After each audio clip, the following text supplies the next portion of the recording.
કે રાજ્ય સરકારના મંત્રી કુબેર ડિંડોરનું આ હાસ્યાસ્પદ નિવેદન સામે આવી રહ્યું છે। નિવેદન આપતા કહ્યું કે દરેક કામ તંત્ર કરશે તો તમે શું કરશો? તંત્ર જ કરે ભાઈ બધી કામ, તો આપણી પણ જવાબદારી છે। આ તો ખાડો પડી ગયો ત્યાં ફોન કરે, નગરપાલિકા વાળાને કહ્યું તો હમણાં જયેશભાઈ આવું થાય કે નહીં થાય કે અહીં છે ને અહીં પાણી ભરાઈ ગયું, ચાલો ટીકપ તગારવું તો પૂરું કરી નાખ, રસ્તો થાય કે ના થાય, થોડો ઘણો જાય એટલું તો કરેક્ટ ના કર્યા ત્યાં આ કામ નથી થતું આ, એટલે ભાઈ આપણી પણ જવાબદારી છે। એની જવાબદારીનું ભાન એને પણ કરાવવું પડે। ટીકપ લઈ આવો ને એક તગારો પાવડો લઈ આવો, 2 મિનિટમાં 3 મિનિટમાં ખાડો પૂરાઈ જાય, પથ્થર નાખી દે મેળી નાખે ખાડો પૂરી જાય કે ના પૂરાઈ જાય। જનતા જ જો આ કામ કરશે તો તમારી સરકારની અંદર રહેલા એ અધિકારીઓ અને એ જ અધિકારીઓ દ્વારા આપવામાં આવેલા કોન્ટ્રાક્ટના કામો કોણ કરશે? રાજ્ય સરકારના મંત્રીની જવાબદારી છે કે રાજ્યના નાગરિકો પીડાય નહીં। સાહેબ, તમારા વિસ્તારની અંદર ખાડા પડ્યા છે, તમારા વિસ્તારના રોડ રસ્તા બરોબર નથી, તમે ક્યારે ખાડા પૂર્યા બતાવો।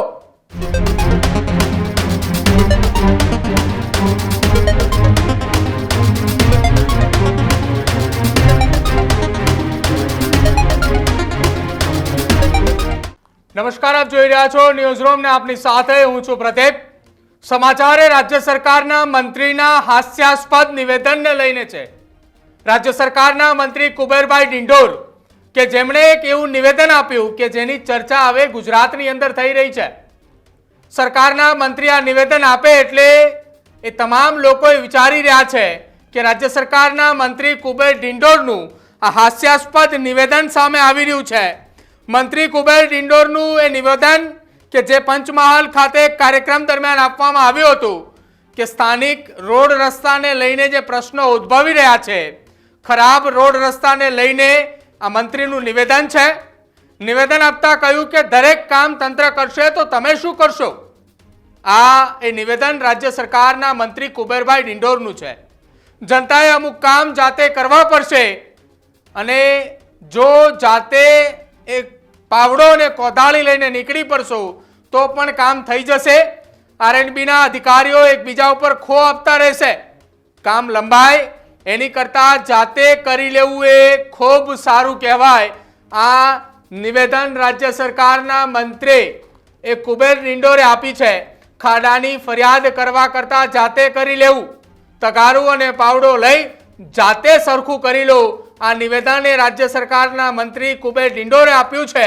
હવે રાજ્ય સરકારના મંત્રી કુબેર ડિંડોરને સવાલ કરવો છે કે જનતા પૂછે છે એ સવાલનો જવાબ કોણ આપશે?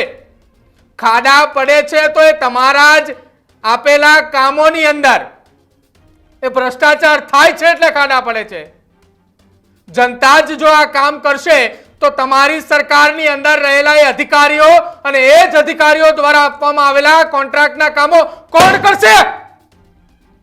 રાજ્ય સરકારના મંત્રીની જવાબદારી છે કે રાજ્યના નાગરિકો પીડાય નહીં।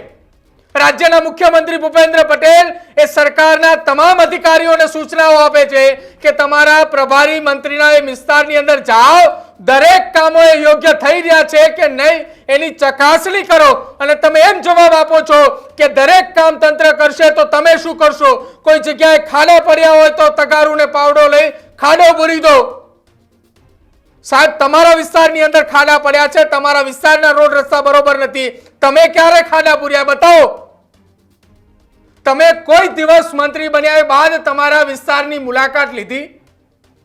તમે જે વિસ્તારની અંદરથી ચૂંટાઈને આવ્યા છો, જ્યાંના ધારાસભ્ય છો, એ વિસ્તારના નાગરિકોને તમે મળ્યા કે શું વિસ્તારની અંદર પરિસ્થિતિ છે? જ્યારે તમે આ નિવેદન આપ્યું છે કે તગારું અને પાવડો જાતે લઈને સરખું કરી દો, અધિકારીઓ કામ કરશે તો 2 દિવસ 3 દિવસ થશે, આ તો કઈ નિવેદન આપવાની વાત છે તમારી?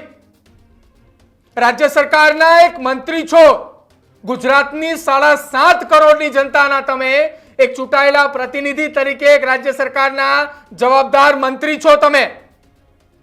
તમે આ પ્રકારનું નિવેદન આપો છો। સાહેબ, થોડું તો જોઈ વિચારીને બોલ્યા હોત કે તમે શું બોલી રહ્યા છો એમ। ગુજરાતની અંદર આ ખરાબ રોડ રસ્તાના કારણે છેલ્લા 1.5-2 મહિનાની અંદર કેટલાય લોકો એ મૃત્યુ પામ્યા છે, એ આંકડો છે તમારી પાસે? તમારી ઇનોવા કાર, તમારી ફોર્ચ્યુનર કાર એ આ રસ્તાઓમાંથી નીકળી જાય છે, પરંતુ આ જ રસ્તા ઉપરથી ચાલીને જતા ખેડૂતોને પૂછો કે શું થઈ રહ્યું છે એમની સાથે।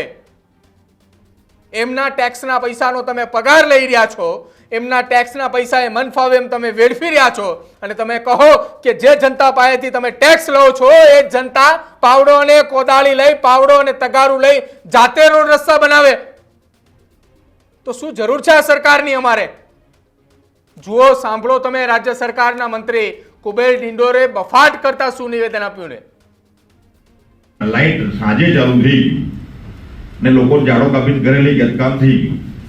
તંત્ર જ કરે ભાઈ બધી કામ, તો આપણી પણ જવાબદારી છે. આ તો ખાડો પડી ગયો ત્યાં ફોન કરે, નગરપાલિકા વાળાને કહ્યું હમણાં જયેશભાઈ આવું થાય કે નહીં થાય કે અહીં છે ને અહીં પાણી ભરાઈ ગયું, એટલે ટીકર તગારવું પૂરું કરી નાખ, રસ્તો થાય કે ના થાય, થોડો ઘણો જાય એટલું તો કરેક્ટ ના કરે આપું, પણ કંઈક થાય એટલે કે સરકારની જવાબદારી ત્યાં કે આ કામ નથી થતું, આ એટલે ભાઈ આપણી પણ જવાબદારી છે.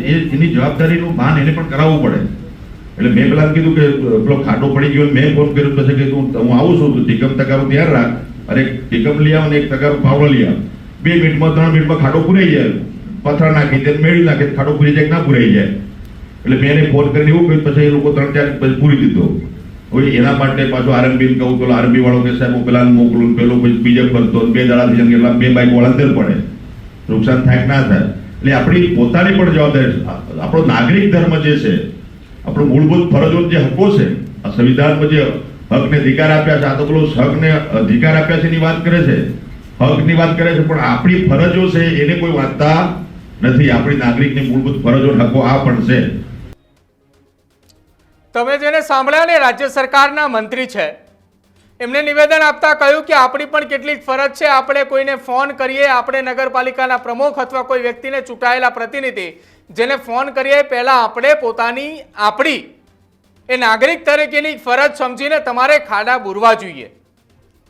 જ્યારે ચૂંટણી આવે છે ને ત્યારે એ જ મત માગનારાઓ નેતા એમ કહે છે કે એકવાર મત આપીને જુઓ, તમને બીજી વખત ફોન કરવાની પણ જરૂર નહીં પડે.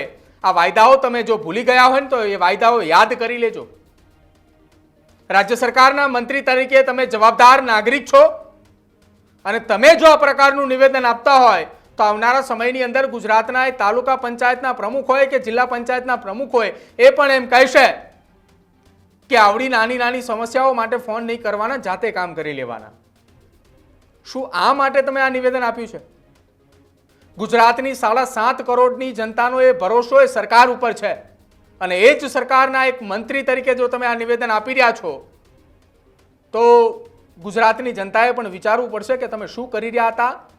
કેમ કે જ્યારે તમારે મતની જરૂર હતી ત્યારે તમે આ જ જનતા પાસે તમે 2 હાથ જોડીને જતા હતા કે તમે અમને મત આપો. આ જનતાએ એટલા માટે તમને મત નથી આપ્યા કે જનતાએ ખુદ જાતે તગારું અને પાવડો લઈ અને રસ્તા ઉપર ઉતરીને ખાડા પૂરવા પડે. એ જ જનતાના ટેક્સના રૂપિયાથી તમે પગાર લઈ રહ્યા છો, એ જ જનતાના ટેક્સના રૂપિયાથી તમે સારી સારી મોંઘી ડાટ ગાડીઓમાં ફરી રહ્યા છો. એ ભૂલાય નહીં, એ યાદ કરાવી રહ્યા છીએ અમે કે આજ એ જનતા છે કે જ્યારે ધારશે ને ત્યારે રાતોરાત કરોડો રૂપિયાના કામો મંજૂર કરવા માટે પણ તમારે મજબૂર થવું પડશે. એ મોરબી અને વાંકાનેરની એ જનતાને, મોરબી અને ધાંગધ્રાની એ જનતાને પૂછી લેજો કે જ્યારે સતત 10 દિવસ વિરોધ કર્યો ને ત્યારે ધારાસભ્ય કાંતિ અમૃતિયાએ પણ રસ્તા ઉપર આવી ગયા હતા અને કરોડોના કામો મંજૂર કરાવીને લાવ્યા હતા. તમારું શું માનવું છે રાજ્ય સરકારના મંત્રીના બફાટને લઈ અને આ હાસ્યાસ્પદ નિવેદનને લઈ? તમારા કમેન્ટ સેક્શનની અંદર જણાવજો. જોતા રહેજો ન્યૂઝરૂમ. નમસ્કાર.